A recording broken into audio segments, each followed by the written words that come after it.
ओम नमः शिवाय। शिवाय नमः। हर हर महादेव। सबसे पहले विभिन्न आदिनम से जुड़े आप सभी पूज्य संतों का मैं शीश झुकाकर अभिनंदन करता हूं। आज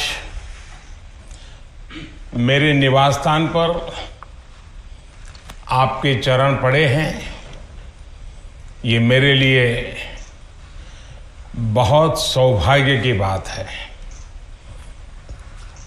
ये भगवान शिव की कृपा है जिसकी वजह से मुझे एक साथ आप सभी शिव भक्तों के दर्शन करने का मौका मिला है।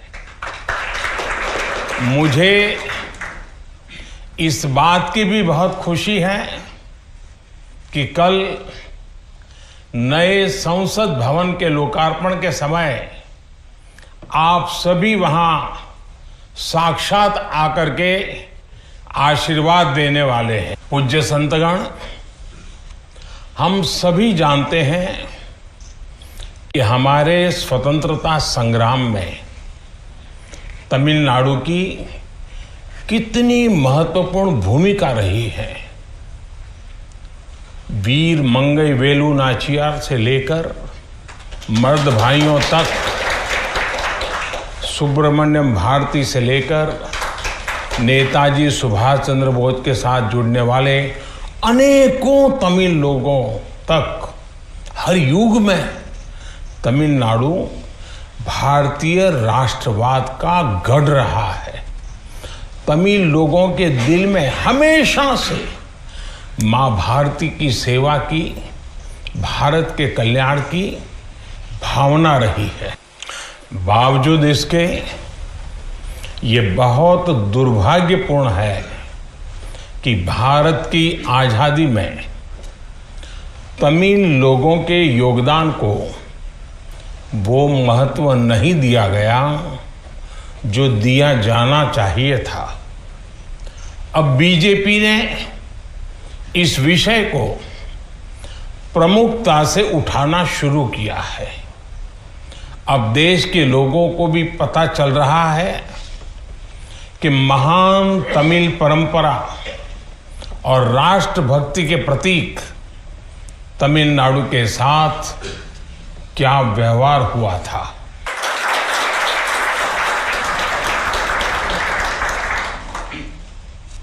जब आजादी का समय आया तब सत्ता के हस्तांतरण के प्रतीक को लेकर प्रश्न उठा था। इसके लिए हमारे देश में अलग अलग परंपराएं रही हैं, अलग अलग रीति रिवाज भी रहे हैं, लेकिन उस समय राजा जी और आदिनम के मार्गदर्शन में हमें अपनी प्राचीन तमिल संस्कृति से एक पुण्य मार्ग मिला था। ये मार्ग था सेंगोल के माध्यम से सत्ता हस्तांतरण का। तमिल परंपरा में शासन चलाने वाले को सेंगोल दिया जाता था। सेंगोल इस बात का प्रतीक था कि उसे धारण करने वाले व्यक्ति पर देश के कल्याण की जिम्मेदारी है और वो कभी कर्तव्य के मार्ग से विचलित नहीं होगा। सत्ता हस्तांतरण के प्रतीक के तौर पर तब 1947 में 1947 में पवित्र तिरुवावड़ुतुरई आदिनम द्वारा एक विशेष सेंगोल तैयार किया गया था। आज उस दौर की तस्वीरें हमें याद दिला रही हैं कि तमिल संस्कृति और आधुनिक लोकतंत्र के रूप में भारत की नियति के बीच कितना भावुक और आत्मीय संबंध रहा है। आज उन गहरे संबंधों की गाथा इतिहास के दबे हुए पन्नों से बाहर निकलकर एक बार फिर जीवंत हो उठी है। इससे उस समय की घटनाओं को समझने का सही दृष्टिकोण भी मिलता है और इसके साथ ही हमें ये भी पता चलता है कि सत्ता के हस्तांतरण के इस सबसे बड़े प्रतीक के साथ क्या किया गया।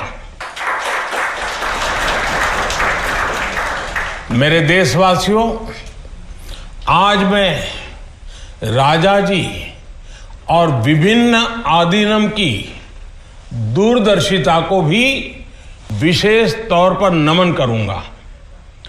आदीनम के एक सेंगोल ने भारत को सैकड़ों वर्षों की गुलामी के हर प्रतीक से मुक्ति दिलाने की शुरुआत कर दी थी।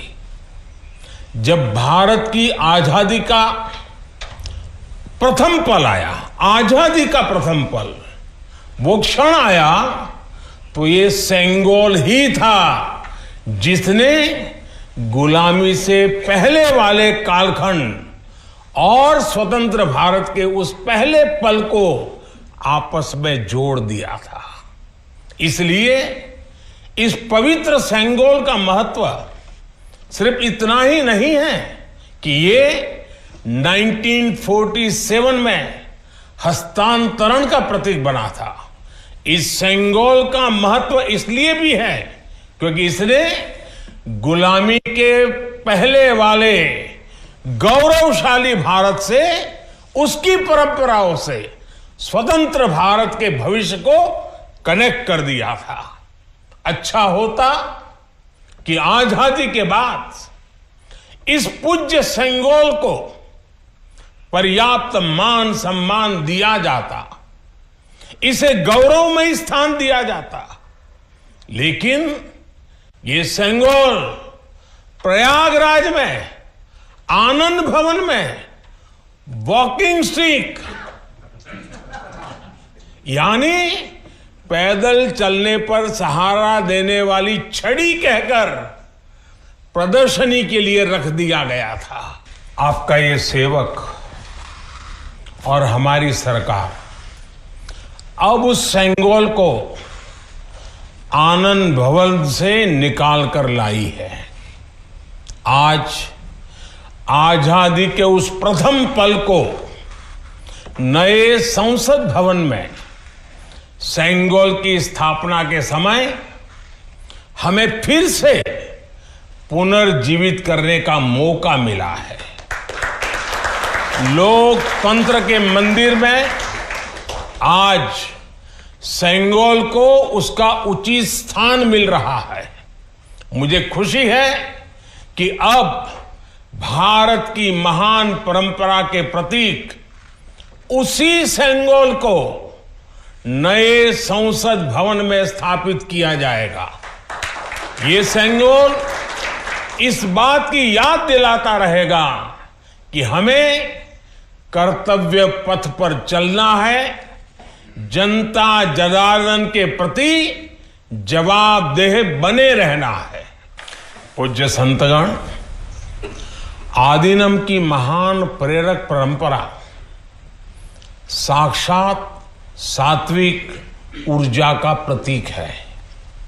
आप सभी संत शैव परंपरा के अनुयायी हैं। आपके दर्शन में जो एक भारत श्रेष्ठ भारत की भावना है, वो स्वयं भारत की एकता और अखंडता का प्रतिबिंब है। आपके कई आदीनम के नामों में ही इसकी झलक मिल जाती है। आपके कुछ आदीनम के नाम में कैलाश का उल्लेख है। ये पवित्र पर्वत तमिलनाडु से बहुत दूर हिमालय में है, फिर भी ये आपके हृदय के करीब है।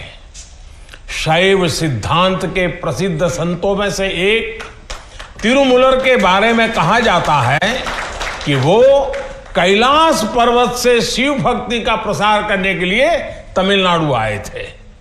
आज भी उनकी रचना तिरुमंदिरम के श्लोकों का पाठ भगवान शिव की स्मृति में किया जाता है। अपर, समंदर, सुंदरर और माणिका वासगर जैसे कई महान संतों ने उज्जैन, केदारनाथ और गौरीकुंड का उल्लेख किया है। जनता जनार्दन के आशीर्वाद से आज मैं महादेव की नगरी काशी का सांसद हूं, तो आपको काशी की भी बात बताऊंगा।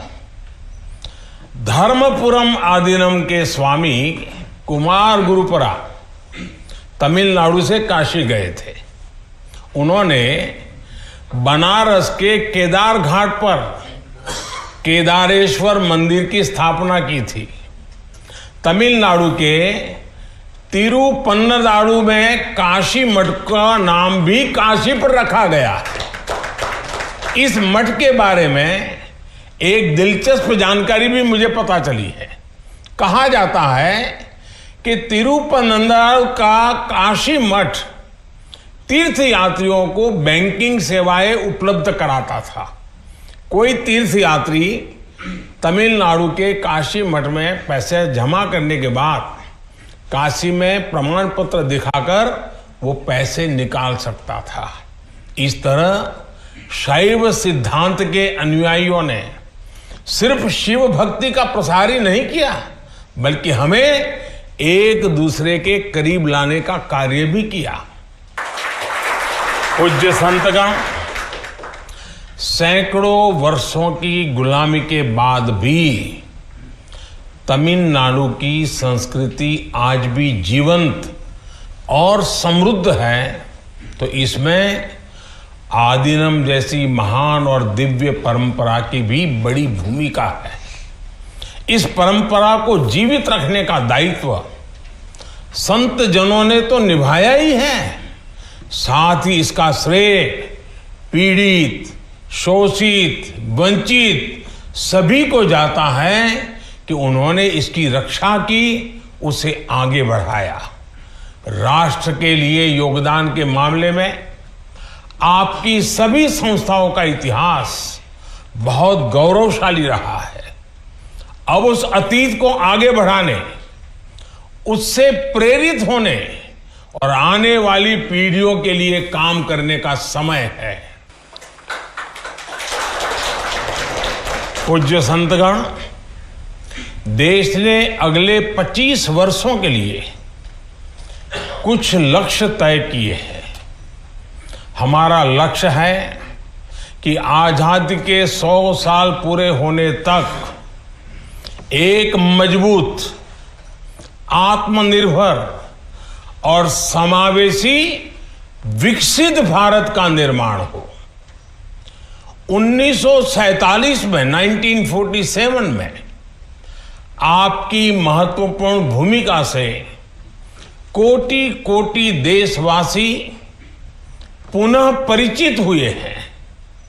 आज जब देश 2047 के बड़े लक्ष्यों को लेकर आगे बढ़ रहा है, तब आपकी भूमिका और महत्वपूर्ण हो गई है। आपकी संस्थाओं ने हमेशा सेवा के मूल्यों को साकार किया है। आपने लोगों को एक दूसरे से जोड़ने का, उनमें समानता का भाव पैदा करने का बड़ा उदाहरण पेश किया है। भारत जितना एकजुट होगा उतना ही मजबूत होगा। इसलिए हमारी प्रगति के रास्ते में रुकावटें पैदा करने वाले तरह तरह की चुनौतियां खड़ी करेंगे। जिन्हें भारत की उन्नति खटकती है, वो सबसे पहले हमारी एकता को ही तोड़ने की कोशिश करेंगे। लेकिन मुझे विश्वास है कि देश को आपकी संस्थाओं से आध्यात्मिकता और सामाजिकता की जो शक्ति मिल रही है, उससे हम हर चुनौती का सामना कर लेंगे। मैं फिर एक बार, आप मेरे यहां पधारे, आप सबने आशीर्वाद दिए, ये मेरा सौभाग्य है। मैं फिर एक बार आप सबका हृदय से आभार व्यक्त करता हूं, आप सबको प्रणाम करता हूं। नए संसद भवन के लोकार्पण के अवसर पर आप सब यहां आए और हमें आशीर्वाद दिया, इससे बड़ा सौभाग्य कोई हो नहीं सकता है। और इसलिए मैं जितना धन्यवाद करूं उतना कम है। फिर एक बार आप सबको प्रणाम करता हूं। ओम नमः शिवाय। वणक्कम।